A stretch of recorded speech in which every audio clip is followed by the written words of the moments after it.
तर आयुष्य सुंदर बनवण्यासाठी पैसे जसे आपण कमवतो ना, तर तेच पैसे सेव्ह करणं सोबतच चांगल्या ठिकाणी इन्व्हेस्ट करणं हे देखील तितकंच महत्त्वाचं असतं. तर माझ्या भरपूर अशा मैत्रिणींचे प्रश्न होते की इन्व्हेस्टमेंट, सेव्हिंग्स, कारण मला 2 मुली आहेत, त्यामुळे मी काय काय फ्युचर प्लॅनिंग्स केले आहेत, तर त्याच्याबद्दल तुम्हाला एक्साइटमेंट होती. सोबतच मी जी 10 महिन्यापूर्वी एक व्हिडिओ अपलोड केली होती, ज्याच्यामध्ये मी एक पिग्गी बँक आहे तर ती ओपन केली होती आणि त्याच्यामध्ये मी 500च्या वगैरे ज्या नोटा आहेत तर त्या सगळ्या ठेवल्या होत्या. तर भरपूर असे वेगवेगळे प्रश्न तुमच्या मनामध्ये तयार झालेले आहेत आणि त्या एका व्हिडिओमधून साधारण 15-20 हजार सबस्क्रायबर्स आपल्या चॅनलवरती नवीन जोडले गेलेले आहेत. त्यामुळे म्हटलं की हाच विषय एक फोकस करून आपण हा जो आजचा व्हिडिओ आहे तर तो तयार करूयात किंवा बनवूयात. तर सगळ्यात पहिला मला तुम्हाला सांगायचं आहे की थँक्यू सो मच, तुम्ही माझ्या चॅनलला सबस्क्राईब केलेला आहे आणि इथल्या या जर्नीमध्ये माझ्यासोबत पार्टिसिपेट झालेला आहात. आपल्या चॅनलचे नुकतेच 30,000 सबस्क्रायबर्स जे आता ते क्रॉस झालेले आहेत आणि हे फक्त आणि फक्त तुमच्यामुळेच. तर तुमच्यासाठी मी असाच युजफुल, इन्फॉर्मेटिव्ह आणि क्वालिटी कंटेंट जो आहे तर तो प्रिपेअर करणार आहे, तुमच्यासोबत शेअर करणार आहे. फक्त मला असंच जे प्रेम किंवा तुमचा असा जो सपोर्ट आहे तर तो नेहमीच राहू दे. तर सगळ्यात पहिला गोष्ट आहे की मी इन्व्हेस्टमेंट काय करते किंवा सेव्हिंग्स वगैरे असेल तर ते कसे करते. आता इन्व्हेस्टमेंट, सेव्हिंग खूप लांबचा विषय राहिला, सगळ्यात पहिला विषय राहिला, कारण भरपूर लेडीजचे मला कमेंट झाले त्याच्यामध्ये की आमच्याकडे पैसेच नसतात की आम्ही पिग्गी बँकमध्ये टाकू. तर हा एक प्रश्न घेऊन मी तुम्हाला सगळ्यात पहिला सांगते की मी काय काम करते. मी घरामध्येच असते, मला 2 मुली आहेत, त्यामुळे त्यांची रिस्पॉन्सिबिलिटी माझ्यावरती आहे. त्यांना सोडून मी कुठेही एक दिवसही कुठल्याही जॉबला किंवा काही करायला बाहेर जाऊ शकत नाही, इतकी माझी अशी कंडिशन आहे. बट स्टील मी घरातून महिन्याचे कधी कधी, आता मी व्यवसाय करते त्यामुळे मी एक्झॅक्ट अमाऊंट तुम्हाला नाही सांगत आहे, बट मी महिन्याला कमीत कमी घरातून 50-70 हजार ते जास्तीत जास्त 2 लाखापर्यंत ह्या रेंजमध्ये जे पैसे आहेत तर ते म्हणजे आतापर्यंत माझा जास्तीत जास्त जो इन्कम होता एका महिन्याचा तर तो 2 लाख होता. तर अशा पद्धतीने मी कमवते. तर मी काय करते, तर माझी सोशल मीडिया एजन्सी आहे ज्याच्यामध्ये मी क्लायंट्सना मार्केटिंग, ऑनलाईन सोशल मीडिया प्लॅटफॉर्म्सवरती मार्केटिंग जे आहे तर ते करण्यासाठी मदत करते. त्याच्यामध्ये ग्राफिक डिझायनिंग असेल, सोशल मीडिया डिजिटल मार्केटिंग असेल, सोशल मीडिया मॅनेजमेंट असेल, तर या भरपूर सर्व्हिसेस असतील तर त्या मी प्रोव्हाइड करते. कारण फ्रीलान्सिंग करत होते मी सुरुवातीला, मग त्यानंतर फ्रीलान्सिंगमधून मी काय केलं, माझी एक एजन्सी स्टार्टअप केली ज्यावेळी माझे क्लायंट्स जे होते तर ते वाढले. त्यानंतर सेकंड म्हणजे अकॅडमी माझी आहे आणि ती सध्या खूप जास्त बूस्ट होते. अकॅडमीमध्ये माझ्या वेगवेगळे कोर्सेस आहेत, जसं की ग्राफिक डिझायनिंगचा कोर्स आहे. तर मी सुरुवातीला ग्राफिक डिझायनिंग थ्रूच माझं करिअर जे आहे तर ते सुरुवात केलं होतं. त्यामुळे मी इतर लेडीजना सुद्धा शिकवते की ग्राफिक डिझायनिंग कशा प्रकारे करायचं आणि आपण घरातूनच पैसे कशा प्रकारे कमवू शकतो आणि एक छोटासा का होईना आपला इन्कम जो आहे तर तो घरातून आपण चालू करू शकतो. तर ग्राफिक डिझायनिंग आहे. युट्यूबचा आहे, युट्यूबचा सध्या खूप बूस्ट झाला. युट्यूबचा भरपूर लेडीजने युट्यूबचा जो कोर्स आहे तर तो बाय केलेला आहे या रिसेंट मंथमध्ये. तर युट्यूबच्या कोर्समध्ये अगदी बेसिकपासून ॲडव्हान्सपर्यंत सगळे डिटेल्स, युट्यूब तुम्ही कसं चालू करणार, अपलोड कसं करणार, व्लॉग्स कसे बनवणार, थंबनेल कसा बनवणार, एडिटिंग कसं करणार, तर ते सगळं मी डिटेलमध्ये त्याच्यामध्ये एक्सप्लेन करत असते. त्यानंतर माझ्याकडे इंग्लिशचे 2 कोर्सेस आहेत. इंग्लिशचा बेसिक कोर्स एक आहे, ज्यांना इंग्लिश काहीच येत नाही, लिहिता येत नाही, वाचता येत नाही, अगदी ABCD पासून फोनिक साऊंड्सपासून चालू करतो. तर ते मोस्टली स्कूल स्टुडंट्स असतील किंवा अशा भरपूर लेडीज सुद्धा आहेत ज्यांना इंग्लिशचा कोणताच गंध नाही आहे, तर त्यांच्यासाठी स्पेशली हा कोर्स डिझाईन केलेला आहे. आणि सेकंड कोर्स आहे इंग्लिशचा की जो की आहे स्पोकन, ज्याच्यामध्ये आपण ग्रामर आणि प्रॅक्टिकल कॉन्व्हर्सेशन्सवरती काय करतोय, फोकस करतोय. तर असे 2 वेगवेगळे कोर्सेस आहेत. तर हे टोटल 4 कोर्सेस आता सध्या माझ्याकडे अवेलेबल आहेत. 4 कोर्सचे जे फीज आहेत तर ते फक्त आणि फक्त 1000 रुपीज आहेत, जे की आय थिंक सगळ्यांना अफोर्डेबल आहे. त्यामुळे ॲव्हरेजली माझ्याकडे जर एका बॅचला, म्हणजे युट्यूबच्या एका बॅचला जर 50-60 मुलं असतील, ग्राफिक्सच्या एका बॅचला जर 50-60 जास्त असतात ग्राफिक्सच्या बॅचला, कारण ग्राफिक्सचे 3 बॅचेस असतात, त्यामुळे प्रत्येक बॅचला 50-60 असे टोटल 150 वगैरेच्या आसपास मुलं असतात पर मंथ ग्राफिक्ससाठी. त्यानंतर युट्यूबसाठी आणि त्यानंतर स्पोकनसाठी सुद्धा आता मी सध्या स्पोकनची मार्केटिंग जे आहे तर ती चालू करत आहे जास्त प्रमाणात. अजून मी नव्हती केली जास्त प्रमाणात, बट स्टील स्पोकनचे जे काही ॲडमिशन्स आहेत तर ते चांगल्या प्रकारे झाले आहेत. लास्ट मंथ पहिलीच बॅच होती स्पोकनची, तर आपल्याकडे साधारण 54-56 ॲडमिशन्स जे होते तर ते झालेले आहेत. त्यामुळे तुम्हाला एक अंदाज आले असेल की 54 ॲडमिशन्स म्हणजे साहजिक आहे, 54,000 रुपये जे आहेत तर ते मला मिळालेले आहेत. आता हे कोर्स मी कसे सेल करते, तर मी एक वेबसाईट बनवलेली आहे आता सध्या, आणि वेबसाईटवरती हे जे कोर्सेस असतील तर ते तुम्हाला अवेलेबल होतात. रेकॉर्डेड कोर्स आहेत तर ते अवेलेबल होतात. बट त्या रेकॉर्डेड कोर्सचा प्रॉब्लेम कसा येतोय की एखादी गोष्ट बघणं वेगळं असते आणि त्यानंतर ते करणं वेगळं असते, त्यामध्ये भरपूर जमीन आसमानचा फरक असतो. त्यामुळे स्पेशली ग्राफिक डिझायनिंगसाठी मी 3 लाईव्ह लेक्चर्स घेते, ज्याच्यामध्ये रिव्हिजन जे आहे, रेकॉर्डेड लेक्चरची जी काय रिव्हिजन आहे तर ती घेते. सोबतच ग्राफिक डिझायनिंगमध्ये काय आहे, एक टीचर अपॉइंट केलेले आहेत ना, तर त्या टीचर ज्या आहेत तर त्या 24/7 तुम्हाला गाईड करतात व्हॉट्सॲप थ्रू.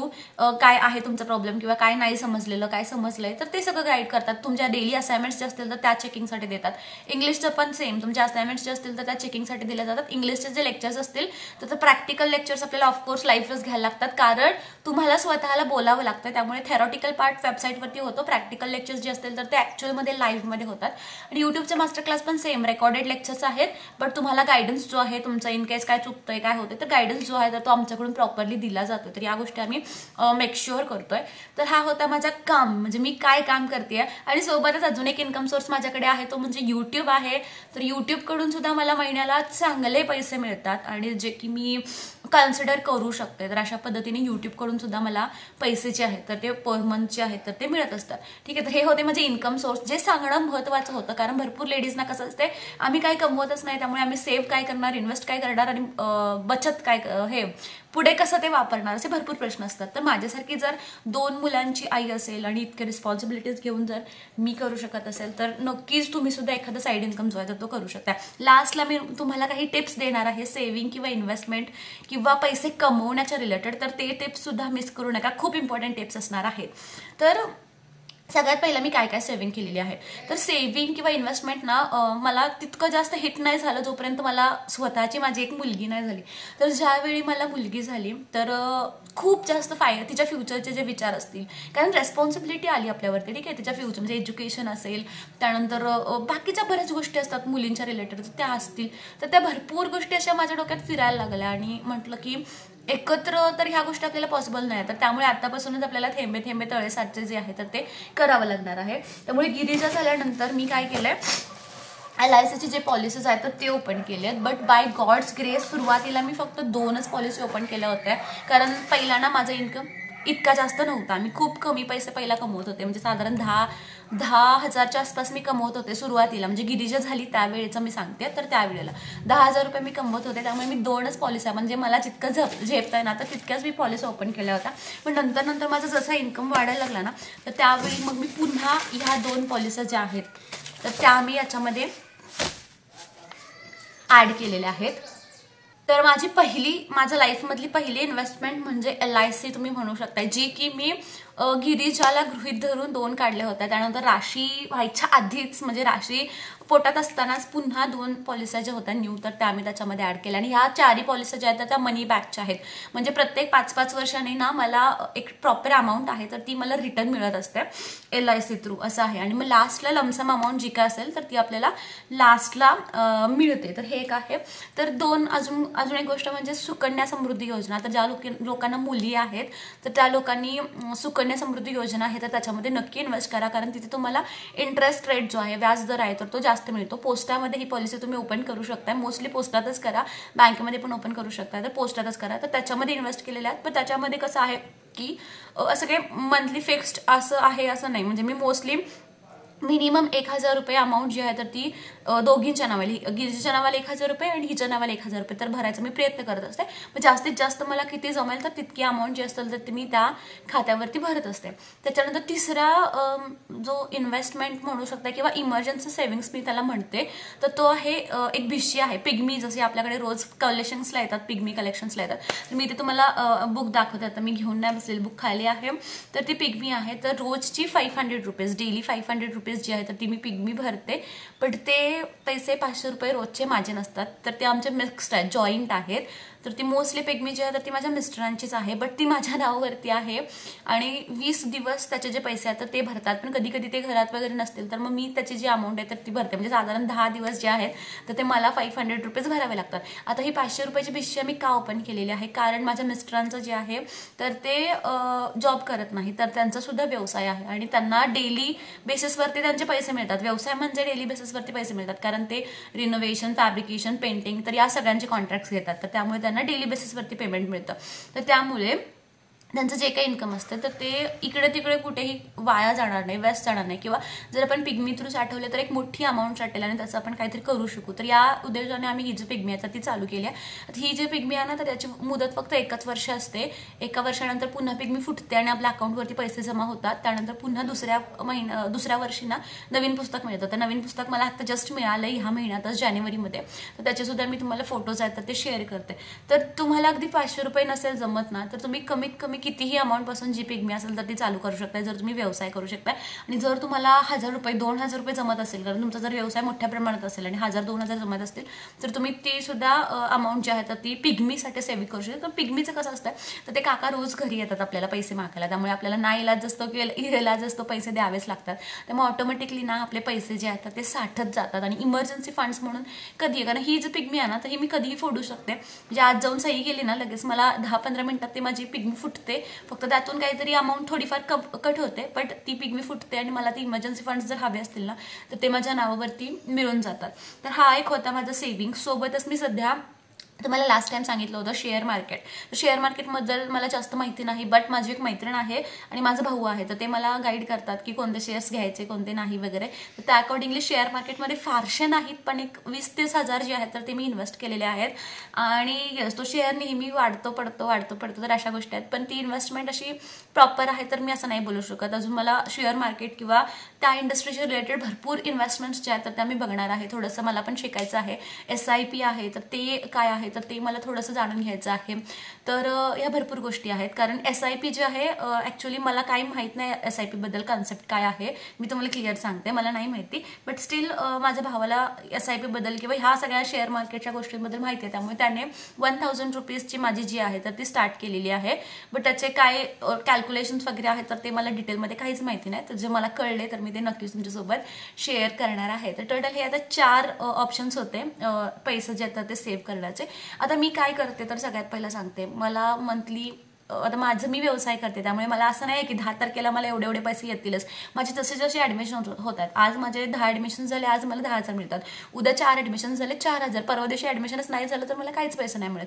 तर अशा प्रकारे हा जो माझा व्यवसाय आहे ना तर हा चालू असतो. मग त्या पद्धतीने ना मी काय केलेलं आहे, सुरुवातीला मी काय करते, टिप्स मी सांगते तुम्हाला. तर सुरुवातीला मी काय करते, एक कॅल्क्युलेशन करते की मला कमीत कमी किती मिळतात. तर कमीत कमी मी ॲव्हरेजली सांगते, कमीत कमी मला 50,000 to 70,000 पर मंथ जे आहेत ते मिळतात या सगळ्या वेगवेगळ्या गोष्टींपासून कमीत कमी. तर त्यातले आहेत तर ते साधारण 10,000च्या आसपास माझे EMIsला जातात, जे की मी इंडिव्हिज्युअल माझ्या नावावरती घेतलेले आहेत. आता सांगायचं झालं तर मला खर्च असा घरातला म्हणजे वेगळा असा काही खर्च नाही आहे, कारण ग्रॉसरी वगैरे आहे तर ते माझे हस्बंड बघतात. पेट्रोल ट्रॅव्हलिंग जे आहे तर ते सुद्धा हस्बंड बघतात. त्यानंतर EMI असेल घराचा तर ते सुद्धा हस्बंड बघतात. बट कधी कधी EMI जो आहे तर तो मी सुद्धा देते हाफ, कारण ही जी प्रॉपर्टी आहे, ही जी प्रॉपर्टी बाय केलेली आहे या घरात जे मी राहते तर या घरासाठी मला सांगायला खूप छान वाटतं की माझे स्वतःच्या या घरामध्ये 4.5 लाख रुपये जे आहेत तर ते मी ॲज डाऊन पेमेंट इन्व्हेस्ट केले होते. माझे स्वतःचे, मिस्टरांचे नाही, माझे स्वतःचे, मी स्वतः कमवलेले 4.5 लाख रुपये आहेत तर ते मी याच्यामध्ये इन्व्हेस्ट केले होते. आणि यस, दॅट वॉज खूप चांगली इन्व्हेस्टमेंट ती होती असं मी कन्सिडर करते. आणि माझ्यासाठी ही जी आहे तर ती खूप मोठी अचिव्हमेंट होती. तर मी कधी कधी जर हप्त्याला काही प्रॉब्लेम असेल तर मी सुद्धा हप्ता जो आहे तर तिकडे अरेंज आम्ही दोघे मिळून करत असतो. तर दोघे मिळून केल्यामुळे काय होतंय, आपली जी गाडीची स्पीड असते ना तर ती फास्ट जाते.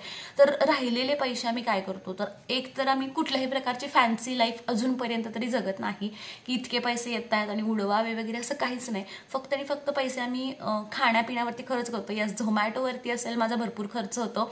माझे अकाउंट स्टेटमेंट्स मी लास्ट टाइम शेअर केले होते तर त्याच्यामध्ये पण तुम्ही बघितलं असेल, झोमॅटोला माझा खूप जास्त खर्च होतो. बट एक टिप जी आहे तर ती मी तुम्हाला सांगते.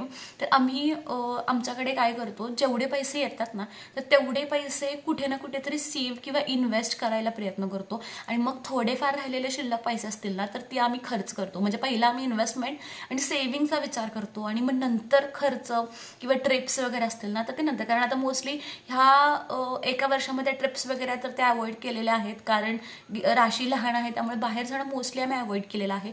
गोल्ड पण मी परचेस करते कधी कधी जर मला वाटलं ना तर 2 ग्रॅमचं वळं जे आहे, मी लास्ट टाइम तुम्हाला दाखवलं होतं जे वळं असतं ना तर ते 2-2 ग्रॅमचे वळे मी पर मंथ घेऊन ठेवते. कारण आता मुली आहेत म्हटल्यावरती सोनं जे आहे तर ते आपल्याला घेऊन ठेवावंच लागतं. तर अकॉर्डिंगली गोल्डमध्ये पण इन्व्हेस्टमेंट जसं जमेल तसं, दर महिन्याला जमेल तसं नाही पण जसं जमेल ना तसं त्या अकॉर्डिंगली करून ठेवत असते.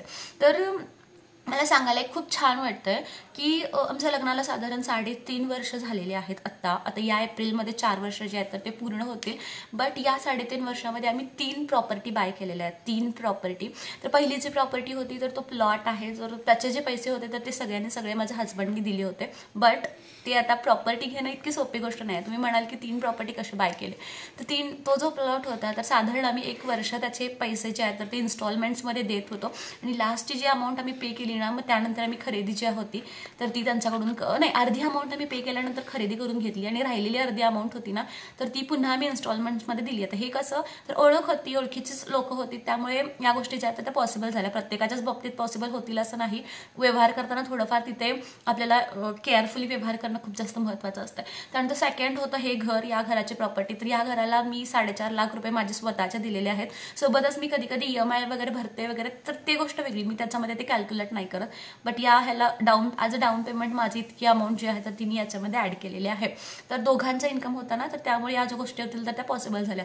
इकडे आम्ही राहायला आलो आणि त्याच्यानंतर लगेच अजून एक प्लॉट होता, अजून एक प्रॉपर्टी होती जी की कम्पॅरेटिव्हली आमच्या इकडे ना सगळं एरिया ग्रो होत आहे. बिल्डिंग ज्या आहेत ना तर त्या होत आहेत सगळ्या.